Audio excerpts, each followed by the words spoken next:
In the vast plains of the Akan kingdom, nestled between towering baobab trees and the flowing rivers of the savannah, there was a village known as Nyaniba. The village was known for its vibrant markets, where traders from distant lands came to exchange spices, gold, and silk under the scorching sun. Among the villagers, Kwame stood out, not for his wealth, but for his humility and integrity. Kwame was a man of simple means, but his reputation traveled far. He was a trader of fine goods, known for his fair dealings and his keen eye for quality. Through years of hard work, traveling across the lands of the Ashanti, the Fante, and the Ga, he had accumulated a small fortune.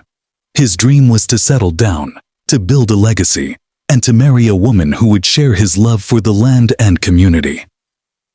One fateful day, as Kwame wandered through the market with the sun setting behind the hills, he met Zuri.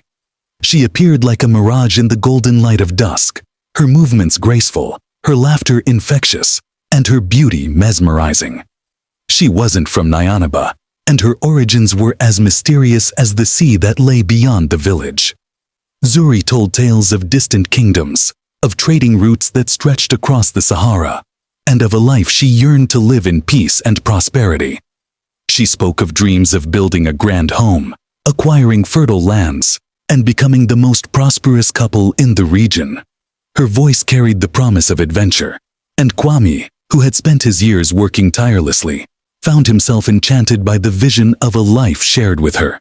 Kwame was cautious by nature, but Zuri's words wove a spell around his heart. They spent many nights under the moonlit sky, talking about their future, how they would build a house where the baobab tree's shade would cool their children, and how they would plant fields of yams, cassava, and cocoa, enough to sustain them through generations. Zuri convinced Kwame that with his savings, they could open a large trading business, importing rare goods from the coast and selling them to the inland villages. She spoke with passion, her ideas grand, her confidence unshakable. And so, against his better judgment, Kwame took a leap of faith. He withdrew every ounce of his wealth, gold coins, precious stones, and even family heirlooms, and entrusted it to Zuri. For the first few months, things seemed promising. Zuri arranged meetings with traders, spoke of deals in the works, and they even acquired a small plot of land as a down payment for the larger estate she had promised. But soon, cracks began to appear in the dream. Zuri's visits became less frequent. She claimed to be traveling for business, but when she returned, she seemed distant, her enthusiasm dimmed. One day, without warning, Zuri vanished. Her side of the bed was cold, her belongings gone. The grand house they were supposed to build never materialized. The traders she had spoken of, all false promises.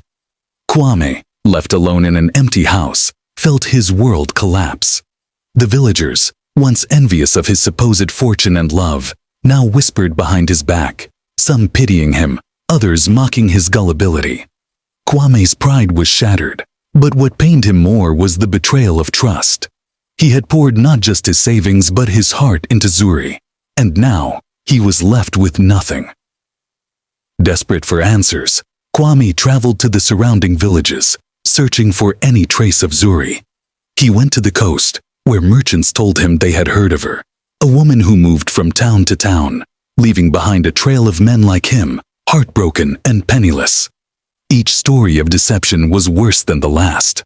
Zuri was a master manipulator, using her beauty and wit to lure men into her web, only to disappear with their wealth. She had no roots, no ties to any land or people. Kwame realized then that she had been nothing more than a ghost, passing through his life with the wind, leaving only destruction in her wake. Returning to Nyaniba, Kwame was a broken man. The elders of the village, who had seen many generations pass, gathered around him. They had noticed Zuri's sudden arrival and had their doubts from the start, but they never interfered, believing that each man must learn his own lessons. One elder, a wise woman named Nana Abina, sat with Kwame and spoke words of comfort. "The heart is easily led astray when it seeks love," she said softly. "But true wisdom comes from understanding that not all who appear in your life are meant to stay. Some come to teach us harsh lessons, and through those lessons, we grow. Kwame took her words to heart. Though he had lost everything materially, he realized that his true wealth lay within the lessons he had learned. He started sharing his story with the younger men of the village, warning them to be wary of sweet words and promises that seemed too good to be true. He taught them that wealth was not just measured in gold, but in the strength of one's heart, the loyalty of one's family, and the wisdom gained through adversity. In time, Kwame rebuilt his life.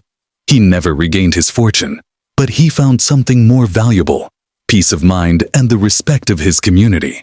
He became an elder himself, known for his wisdom and his ability to see beyond the surface. And though he never married, he became a father figure to many in the village, passing down his knowledge to those who would carry it into the future. And as for Zuri, she remained a shadow in Kwame's memory, a reminder of the price of misplaced trust and the dangers of falling for illusions. But Kwame no longer carried bitterness in his heart. He had learned that while love can sometimes deceive, it also has the power to heal and transform.